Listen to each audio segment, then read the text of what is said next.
Une émission faite maison qui vous est présentée par Nawel et Nata.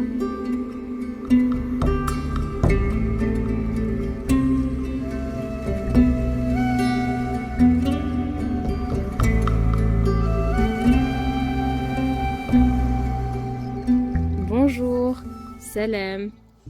Que la paix soit sur toi qui nous écoute. Bienvenue pour cette série d'audio.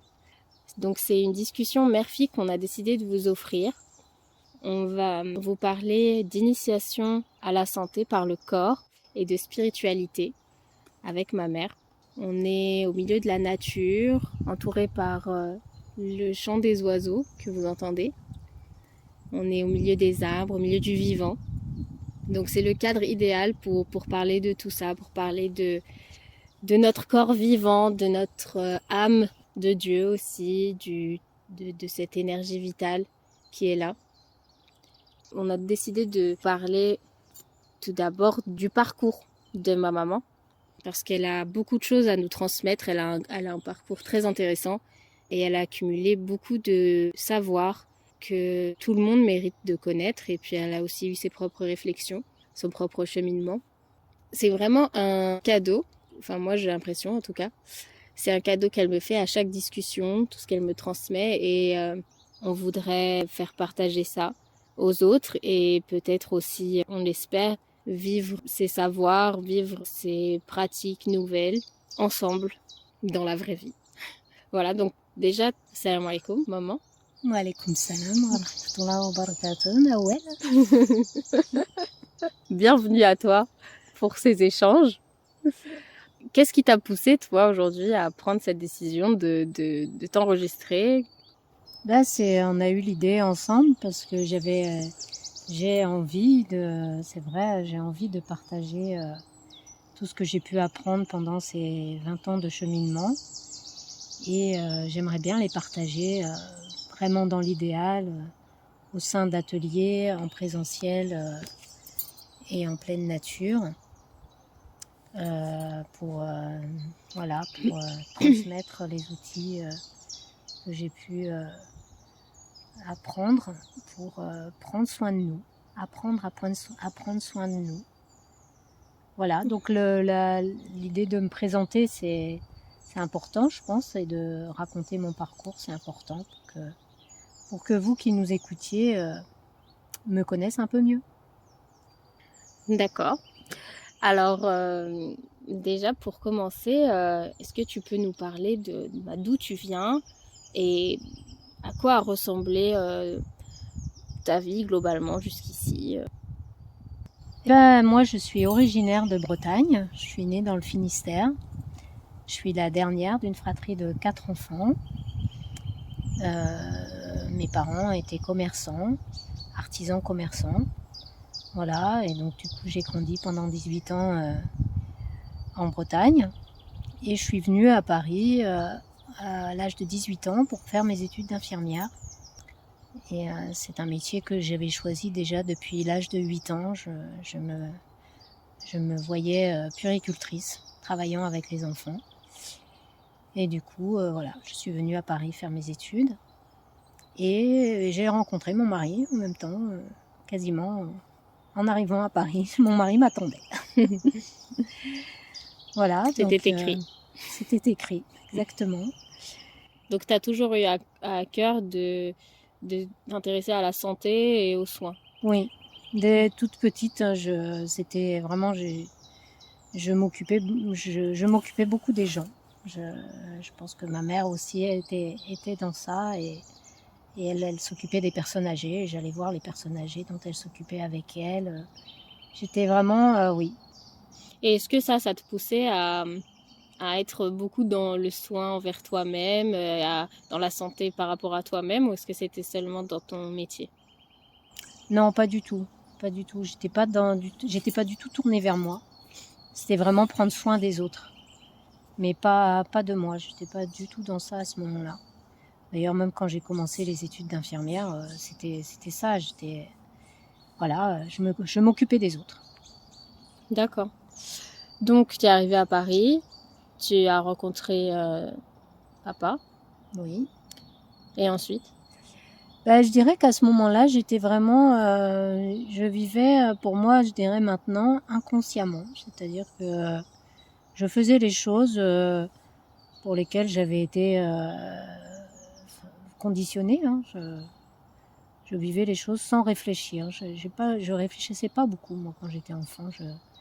Je faisais les choses vraiment par conditionnement. Et voilà, ma mère m'avait donné une certaine éducation. Moi, je suivais. Vraiment, je suivais. Et pour moi, voilà, je suivais mon chemin je suis devenue infirmière, voilà. J'avais décidé, moi je suivais mon chemin.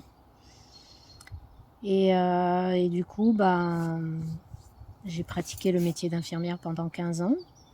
Avec les enfants, je ne suis pas devenue puéricultrice parce que comme j'ai eu mes enfants, les études de puériculture sont passées en deuxième... Enfin, sont même pas faites du tout. Mais comme je travaillais en pédiatrie, pour moi, voilà, j'avais atteint mon objectif. Hein, je travaillais pendant 15 ans en pratiquant la médecine conventionnelle sans aucune réflexion. Et puis quand même, j'ai commencé à évoluer, à me poser des questions quand mon fils faisait de l'asthme et que voilà, j'ai commencé à me dire que tous ces médicaments, tout le temps des médicaments, ça commençait à me déranger. Et j'avais ma voisine qui se soignait à l'homéopathie. Et je dirais que la première porte qui s'est ouverte, c'est celle-là. C'est la découverte de l'homéopathie. La porte, je veux dire, vers les médecines alternatives, c'était l'homéopathie. Je me suis intéressée à ça, j'ai essayé d'aider mon fils avec ça. Et j'ai continué, c'est aussi, enfin, j'ai beaucoup appris moi avec mes enfants, hein, c'est vraiment ma source d'apprentissage, en tout cas de prise de conscience. Ça a été avec les enfants et par les enfants. C'est pas la religion qui est venue d'abord. C'était vraiment des prises de conscience. Donc la première, ça a été de prendre du recul un peu par rapport à la médecine conventionnelle. Et la deuxième prise de conscience très très forte, ça a été quand ma fille aînée avait des douleurs tout le temps. Elle avait tout le temps mal. Si c'était pas au dos, c'était à la tête ou au ventre. Elle avait tout le temps mal quelque part. Et du coup, moi, en bonne infirmière, hein, je cherchais des solutions médicales à ces problèmes. Et en fait, j'ai rencontré une kinésithérapeute à cette époque-là, mais qui était déjà dans le soin alternatif, on va dire, et qui m'a dit que toutes les douleurs qu'elle pouvait ressentir, c'était des douleurs dues à la pression qu'elle ressentait. En fait, elle avait beaucoup de tension dans son corps, et ça m'a fait ça m'a donné une grande claque, et j'ai pris conscience parce que j'étais en mode automatique, mais j'étais surtout une mère très autoritaire. J'étais une mère très autoritaire, et je voulais que les choses se fassent comme je le veux et à la perfection. Du coup, voilà. Et là, j'ai pris conscience qu'en fait, j'aimais ma fille et que j'étais peut-être en partie responsable de ses douleurs. Donc, grosse crise de culpabilité pendant quelques temps. Ça a été vraiment le déclencheur d'une grosse remise en question par rapport à l'éducation que je pouvais donner à mes enfants, par rapport à tout en fait. Ça a été ça le déclencheur. Donc ça a été un premier réveil pour toi à ce moment-là, d'aller chez la kinésithérapeute et de voir l'état de Leïla, oui. De ta première fille aînée, ma grande sœur. Oui, pour moi c'était, j'ai beaucoup pleuré au téléphone avec la kiné parce que en même temps elle a bien compris, elle essayait de me rassurer dans le sens où tous les parents font ce qu'ils peuvent, mais alors moi là je prenais conscience que tout ce que je croyais bien faire, tout ce que je croyais jusque là, ça s'effondrait en fait, ça s'effondrait. Je savais plus quoi faire, et je voulais le bien-être de ma fille et je savais pas comment faire. Donc vers quoi tu as été quand tu t'es rendu compte de ça ? Je me suis beaucoup questionnée sur la médecine traditionnelle, et sur justement comment faire pour qu'elle n'ait pas toutes ces tensions, comment faire pour qu'elle l'aider à trouver un bien-être et à gérer ça, quoi. Après, je sais plus exactement ce qu'on a fait comme thérapie, mais en tout cas pour moi ça a été une grosse prise de conscience que je devais changer. Voilà, c'était ça, je devais changer pour mes enfants. Je ne pouvais pas rester telle que j'étais, autoritaire. C'était pas possible. Je pouvais pas rester comme ça. Toi, tu avais une façon de fonctionner assez perfectionniste, que tu as encore d'ailleurs, et assez, comment dire, quand tu es passionné, quoi. Quand tu crois à quelque chose, tu le fais à fond. Donc là, ça y est, tout était remis en question. Donc, c'est là qu'a commencé ton changement, on va dire. Oui, et voilà. C'est là que j'ai pris conscience de la dimension psychologique, en fait. Jusque-là, j'étais vraiment dans le côté matériel. C'était du soin purement matériel, on va dire. Même maintenant, oui. Leïla le dit, c'est que voilà, je prenais soin des gens, mais le côté matériel. J'avais pas du tout la dimension émotionnelle, psychologique. Alors là, non, moi j'étais complètement... Ça faisait pas partie de mon vocabulaire ni de ma conception de l'être humain même. Donc là, oui, je me suis dit, bon, bah, c'est de l'ordre de... Là, on est dans la psycho-émotionnelle. Toutes ces douleurs sont d'origine psycho-émotionnelle, puisqu'au niveau organique, il n'y avait rien.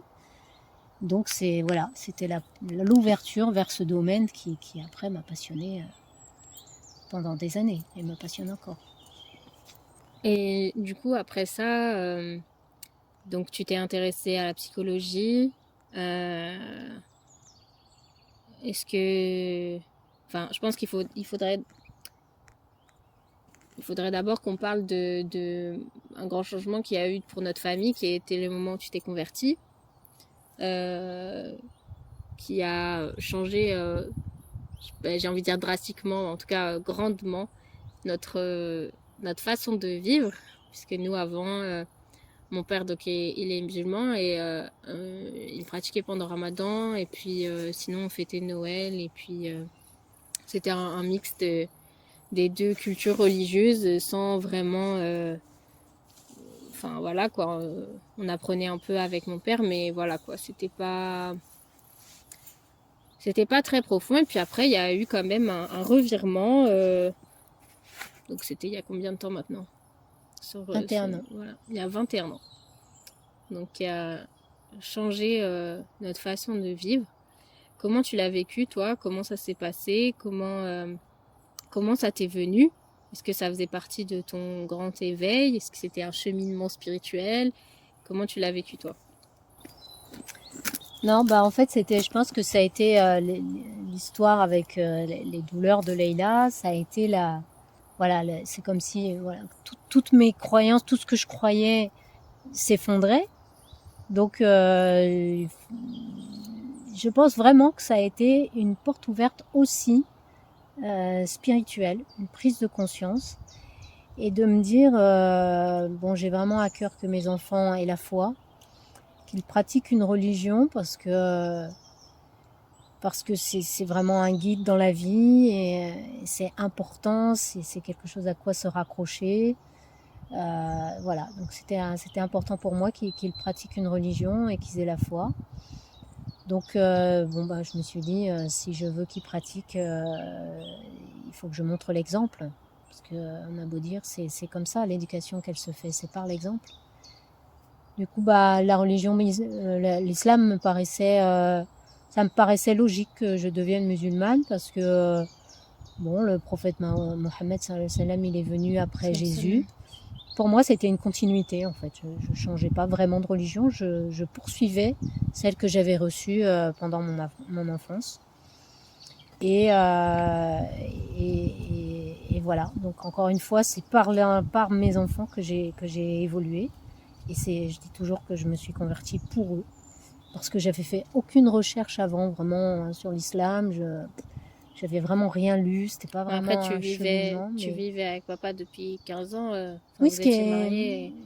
Et ce qui est marrant, c'est que par contre, on était mariés depuis 15 ans quand même. Il m'a jamais poussé, on va dire, à devenir musulmane, sauf qu'il me disait qu'il voulait que je rentre dans les mosquées avec lui. Mais j'avais commencé à jeûner parce que lui, de sa pratique, il avait gardé le ramadan, hein, c'est tout.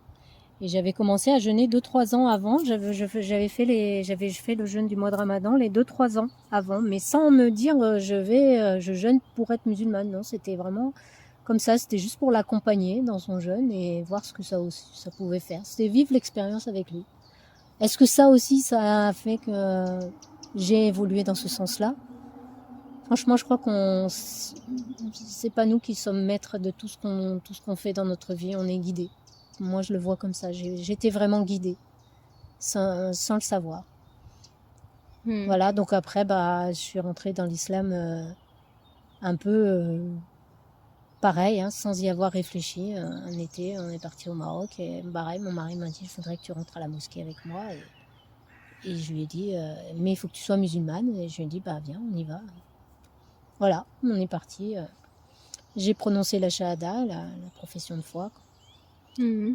Et moi, voilà, comme je suis du genre perfectionniste, j'ai commencé à prier. Et c'est vrai que le changement dans notre famille a été radical parce que j'ai commencé à pratiquer l'islam, mais d'une façon très... avec les règles. Et toutes les règles. Ouais.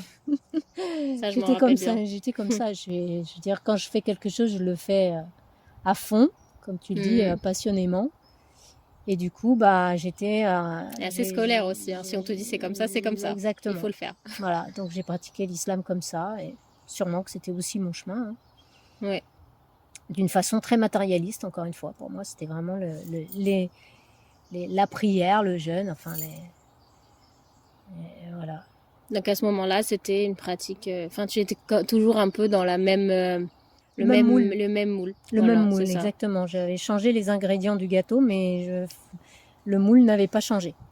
D'accord. Ok. Et donc, à ce moment-là, donc, notre vie de famille a changé. Tu as changé de façon de t'habiller aussi. Enfin, voilà, beaucoup de règles qui se sont mises dans nos vies pendant nos adolescences, en tout cas de nous trois les plus grands. Fini les anniversaires, fini Noël. Ouais, Noël, plus de cadeaux à Noël. Voilà, c'était un grand chamboulement. Vos anniversaires, quand même, on a continué. Non, pendant un moment, t'as oublié. C'est toi qui m'as fait revenir aux anniversaires. Ah oui, j'étais la plus petite aussi. Donc, j'étais plus attachée à ça.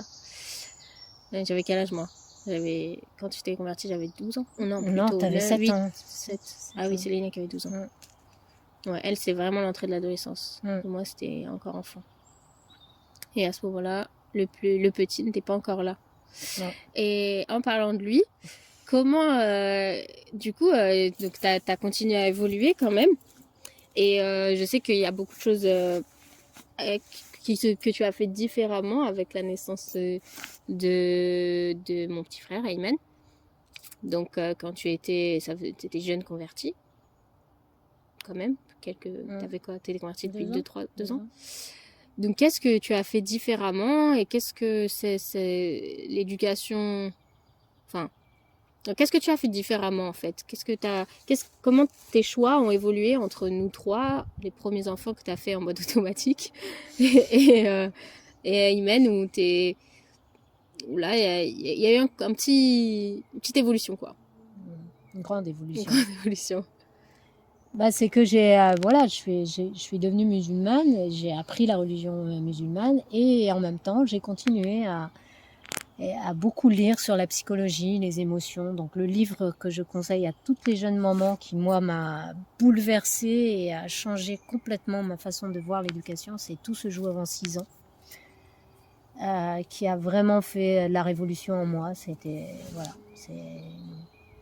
grosse remise en question de comment j'avais pu éduquer mes premiers et comment j'avais envie de les éduquer maintenant. Donc la prise en compte de leurs émotions, la prise en compte du développement psychologique de l'enfant, tout ça. Ce qui fait que quand on a décidé d'avoir un 4e enfant, alors qu'avant que je sois musulmane, c'était pas du tout à l'ordre du jour, Et comme voilà, rien ne m'empêchait d'avoir un 4e enfant, on a décidé d'avoir le 4e. Forcément, quand lui, il est né, j'ai voulu appliquer tout ce que j'avais pu lire. Bon, déjà, je l'avais fait, je le faisais avec les grands, mais quand il est né, du coup, j'ai commencé par accoucher à la maison, qui est vraiment un merveilleux souvenir pour moi. Et puis Donc déjà, après, tu as dû faire un grand cheminement pour accoucher à la maison. C'est pas si commun. En plus, toi, infirmière, comment ça t'est venu même d'accoucher à la maison? En fait, j'avais entendu ça par hasard. Hein, le hasard n'existe pas, mais bon, j'avais entendu ça avant d'être enceinte et même avant de vouloir un autre enfant. Et je m'étais dit, oh là là, j'ai eu mes accouchements à l'hôpital se sont bien passés, mais bon, c'est quand même très médicalisé. Et je me suis dit, oh mince, si j'avais su, je l'aurais fait pour mes autres enfants. Et du coup, Tu l'aurais fait à la maison? Je l'aurais fait à la maison, voilà. Parce que j'ai su que c'était possible, parce que je crois qu'avant, je savais même pas que c'était possible, en fait. Et là, j'ai découvert que c'était possible. Donc, quand j'ai été enceinte de Damon, pour moi, c'était une évidence que j'allais accoucher à la maison. Et tout s'est mis en place. J'ai trouvé une sage-femme, une super sage-femme. Tout s'est mis en place pour que j'accouche à la maison. Et voilà, quoi. Et c'était un très, très bon moment. D'accord. Donc, quand il est né, tu as essayé d'appliquer toutes ces choses-là. Exactement. Et... L'allaitement jusqu'à 2 ans, répondre aux besoins du bébé. Et lui, il avait des besoins vraiment très importants. Vraiment être là à 100% pour lui, quoi. C'était... voilà, le maternage, quoi. Ce qu'on appelle maintenant le maternage, c'est ça. C'était... materner. Voilà. Tout ce que j'avais pas donné au grand, c'est comme si je lui donnais à lui. Alors, ouais, c'est un peu un déséquilibre quand même. Voilà. Après, D'accord. Et du coup, avec la naissance d'Ayman et puis les premières années, tu as évolué. Et puis même au niveau de l'éducation, vu que tu l'as mis dans une école différente, une école avec des méthodologies nouvelles, des pédagogies nouvelles. Et ensuite, tout ce cheminement que tu as fait au niveau psycho-émotionnel, quel impact il a eu sur ta foi au bout d'un moment? Est-ce que tu es resté quand même en mode automatique pendant très longtemps, ou est-ce que en même temps que tu éduquais tes enfants différemment, est-ce que ton rapport à Dieu, il évoluait aussi? Oui, complètement. J'ai tendance à dire maintenant que j'ai eu des périodes de 7 ans. Ah ouais. 7 ans où je suis restée dans les règles. Et à un moment donné, il s'est passé quelque chose où j'étais... je sais pas, c'était trop de pression, en fait. C'était trop de pression et je suis allée à une conférence un jour et l'imam a parlé d'amour. Et alors là, pour moi, c'était une grande découverte. Comment ça, l'amour? C'est vrai que Dieu est amour, c'est un truc de chrétien d'habitude. Oui, mais... on l'entend moins des musulmans, bizarrement. La phrase qu'il a dite, c'est vous aimez Dieu, mais avant que vous l'aimiez, lui, il vous aime. Et pour moi, ça a été aussi une autre révélation, de savoir que Dieu m'aimait. Je ne sais pas pourquoi ça a fait un énorme... Enfin, voilà, ça m'a encore ouvert à autre chose. Et du coup, à la dimension, je dirais, à la dimension, comment appeler ça, émotionnelle de l'islam, ou à une dimension plus... Voilà, à la dimension du cœur, exactement. De l'islam, et pas que les règles, mais à une dimension plus dans le cœur, ouais. Ça a été le deuxième, mon entrée dans ma deuxième période. T'as eu envie de ressentir l'amour de Dieu dans ton cœur? Ou que lui t'aimait, je veux dire? En tout cas, j'ai eu envie de vivre l'islam à travers l'amour. Ou de mettre de l'amour dans ma pratique. Et de ressentir effectivement... de me ressentir la proximité d'amour avec Dieu. Et voilà, c'est arrivé comme ça. Et c'est ça que j'ai cherché à partir de ce moment-là. plus une connexion par le cœur. Donc, tu as évolué au niveau de ta compréhension du monde psycho-émotionnel. Tu as évolué au niveau de ta foi. Et est-ce que tu avais aussi des changements au niveau de la santé dans les autres aspects de ta vie? Dans tes façons de consommer, par exemple? Parce qu'il y avait des... Parce que je te dis ça, moi je sais c'est quoi la réponse, puisqu'on a vu aussi... puisque à chaque fois que tu apprenais quelque chose, tu l'appliquais comme une bonne élève. On est passé par toutes les habitudes alimentaires, peut-être pas tout, mais tu as fait attention à ce que tu achetais, la lessive par exemple, tu as testé plein de choses. Je trouve ça toujours très inspirant, qu'à chaque fois que tu apprenais quelque chose, tu le testais. Et tu as fait un tri comme ça, petit à petit, ce qui marchait pour toi, ce qui était trop de pression, ce qui était... Donc notre mode de vie aussi, il a un peu changé dans la famille. Bon, déjà, on avait une mère qui était très présente pour écouter nos longues plaintes. Parce qu'on est tous très bavards aussi dans notre famille. Et donc, t'as toujours été très à l'écoute.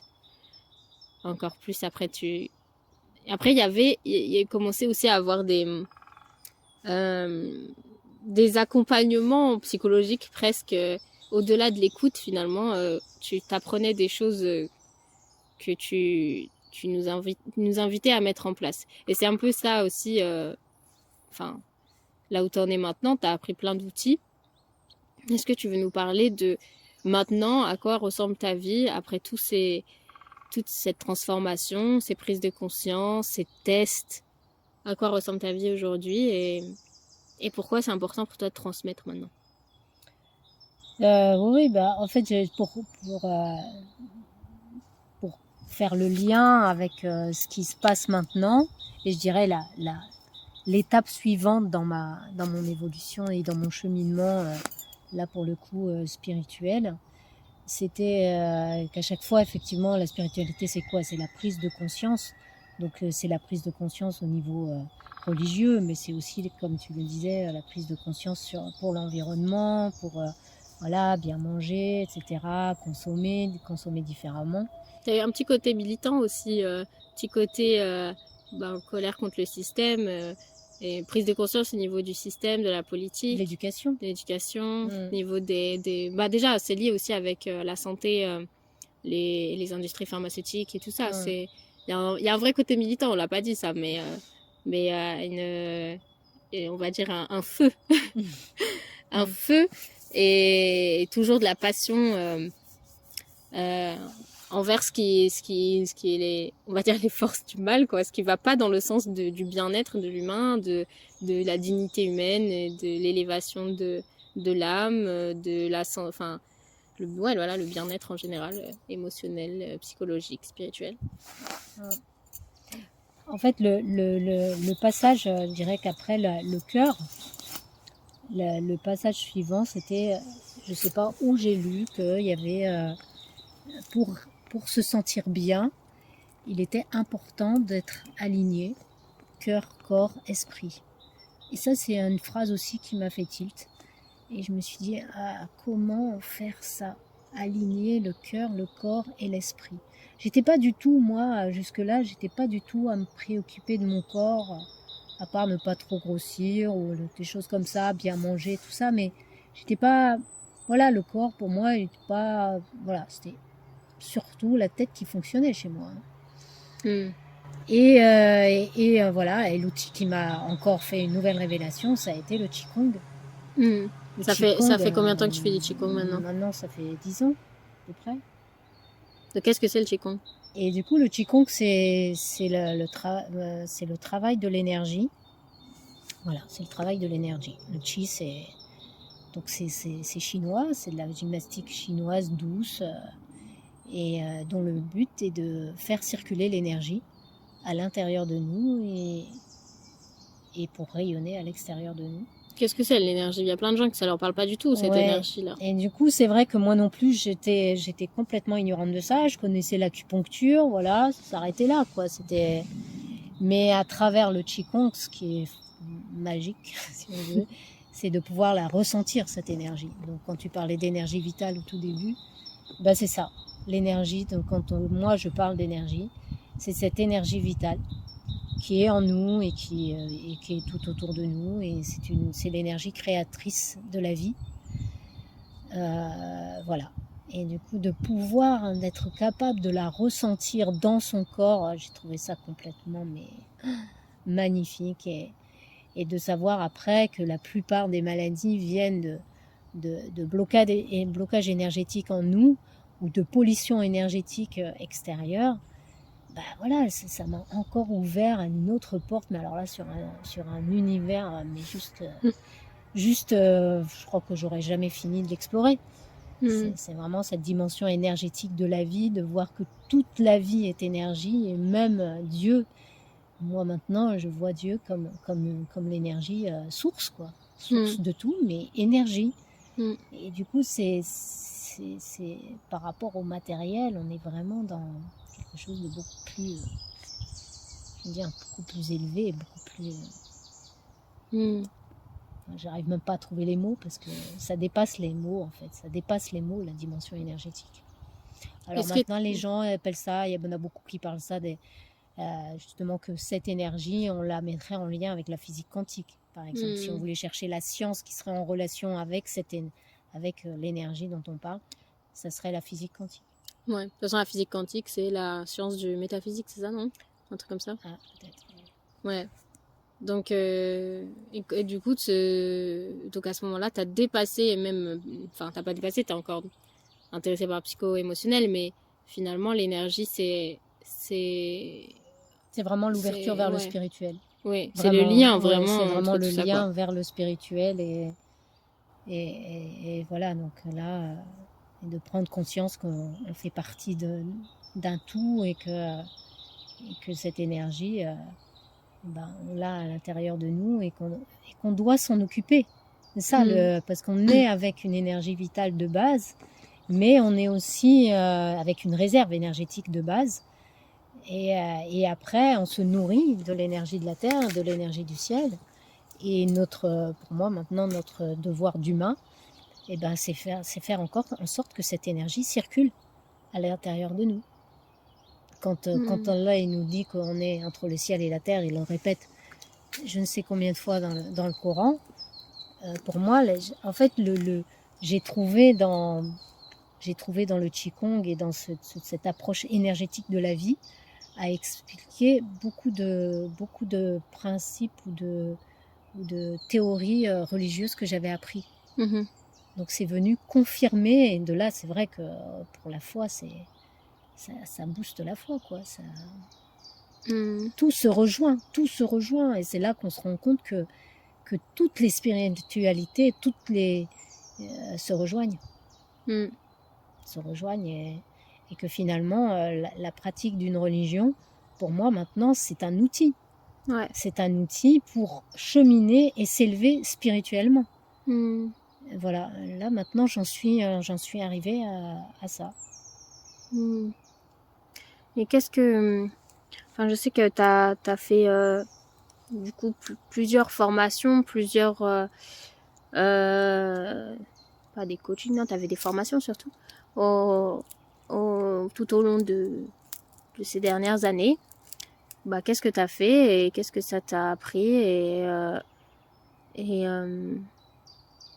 comment tu les utilises maintenant, tous ces outils, dans ta vie de tous les jours? Oui, moi j'ai beaucoup appris à travers des livres, j'ai beaucoup lu, et je veux dire, j'ai pas fait de psychothérapie dans le sens où j'ai pas été suivie, etc. Mais moi, quand je parle de thérapie, le mot thérapie chez moi, c'est plutôt chemin d'évolution. Donc je me suis pas fait accompagner, mais j'ai beaucoup appris à travers les livres. Et après, j'ai voulu effectivement me former à certains outils. Donc j'ai commencé déjà j'avais commencé par la communication non violente, ou la communication bienveillante avec les enfants, parce que mon souhait c'était de communiquer autrement avec mes enfants. Donc j'ai commencé par ça, la communication bienveillante pour les enfants. Après j'ai fait de la PNL, que nous en France on appelle PNL, mais qu'à À l'étranger, on peut C'est aussi programmation appeler, neurolinguistique. oui, programmation neurolinguistique, mais qui fait, enfin, dans d'autres pays, c'est l'hypnose en fait, donc ça se rejoint. Et après, je me suis formée à l'EFT, qui est un outil Emotional Freedom Technique, qui est un outil de libération émotionnelle. Parce qu'en fait, maintenant, j'ai bien conscience que tout ce cheminement que j'ai fait, encore une fois, je ne l'ai pas décidé. Il est venu à moi, j'ai suivi, j'ai été guidée, et que le cheminement spirituel passe avant tout par la connaissance de soi, donc par la découverte de l'ego, ce qu'est l'ego, et quel frein il peut nous mettre. Et la connaissance de soi, ce qu'on appelle développement personnel, parce que moi je préfère appeler connaissance de soi, c'est vraiment la première étape du chemin spirituel, parce que quand on en prend conscience, on peut soit aller guérir ce qui a besoin d'être guéri, soit le reconnaître, et juste en le reconnaissant, souvent il s'exprime moins. Et du coup, laisser la place. Et après, la dernière étape, là où je suis, c'est vraiment prendre conscience de la présence de notre âme en nous. Et je trouve qu'on ne parle pas assez de l'âme, en fait. Et cette présence en nous, cette présence, je dirais que cette part divine en nous.